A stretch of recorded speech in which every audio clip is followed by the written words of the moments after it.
بسم الله الرحمن الرحيم وهذا صائد لهذه كلنكي مدوغا مرشحينتا ومانتا aan ku lahayn hotel Maida ama la yiraahdo Nasaha Blood X Nasaha Blood 2 shirkaas oo xoogiisa ahaa diyaar garowga qaban qaabada dibadbaxa ama banaanbaxa bari lagu baaqay oo midowga ku baaqeen waxaan kaloo maanta booqanaa anaga wada jirnaa daljika dahsoon halkaas oo fariin oo gudoomiyaha isbahaysiga uga soo diray ama golaha uga soo diray shacabka Soomaaliyeed waxaan mar kale ku celinaynaa baaqeeni ah shacabka Soomaaliyeed ee ku dhaqan magaalada Muqdisho inay mudaharaadka xilligiisii bari oo yahay todobada oo bilaamayo ay ka soo qayb galaan oo ay muujiyaan maadaama xuquuqdooda lagu difaacayo xurmada ay leeyihiin dadka deegaanka lagu dhowrayo nidaamka dawladnimada iyo sharciga inuu taliyo lagu ilaalinayo inay nagala soo qayb galaan yaan mar kale ku celinaynaa dadaalkeena waa dhameystiran yahay diyaar garowgeena waa sidii la rabay warbixintii ugu dambeysay iyo waajibaadkiina dadkii howlaha u xil saarnaa inay agaasimaan ama abaabulaan mudaharaadkaas waa dhan yahay waxaan marka rajaynaynaa dadka reer Muqdisho waa maalin taariikhi bari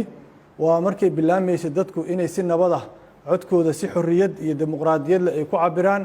oo ay diidaan cid aan sharci ahayn inay xukunto dalka waxa ka jira la socotiin waxa way madaxweyne xilligiisa dhamaaday oo raba inuu sharci la'aan ku joogo dalka haday hirgashanay waxay noqonaysaa taariikh haday dadka Soomaaliyeed ay diidaan ee qaasatan magaalada Muqdisho ku dhaqana waxay noqonaysaa taariikh kale oo ay ka hortageen nidaam kale talis ah ama sharci la'aan inay taliso marka bari waa maalin taariikheed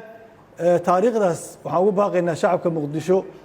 ku nool ayagoo Soomaali wakiil u ah inay taariikhdaas nala qoraan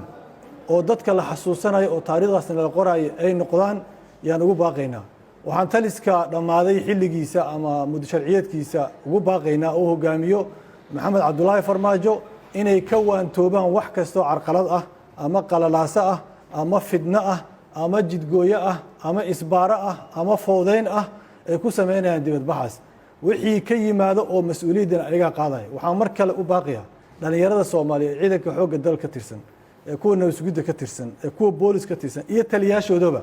waxaad u shaqeynaysaan oo ka amar qaadanaysaan waa hoggaan xilligiisii dhamaaday oo muddo sharci ah ku dhisnayn waxa mas'uul ka tihiin dambi kasta ama fal dambiyeed kasta oo gasha idinka mas'uulka ah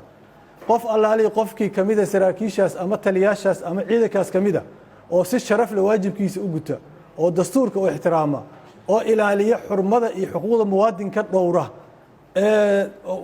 aan u hoggaansamin ficilka ama falka lagu amrayo inuu dadkiisa ka hor yimaado qofkaas anaga wuxuu nagu leeyahay tixgelin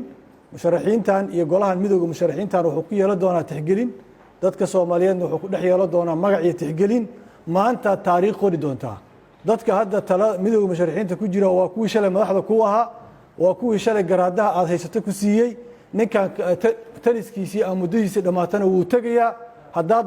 rabto inaad asaga raacdo oo la dhamaatana ahlan wasahlan haddaad rabto inaad ka harto oo taariikh xusto oo inta ka dambaysa ay ku ixtiraamto shacabka Soomaaliyeed ay ixtiraam iyo qadarin ku siiyaan maanta bari kugu xirantaa waxa sameeyso oo taariikhda aad ku galaysaa dadkaagana aad ku dhex joogaysaa haddii kale dukaan baar la adoo leh ayaa halkaas kaaga dhaaqi doona taliskaas ayagoo danahooda markii dhameystaan kaaga cari doona goob cidla waa maasantii wassalaamu calaykum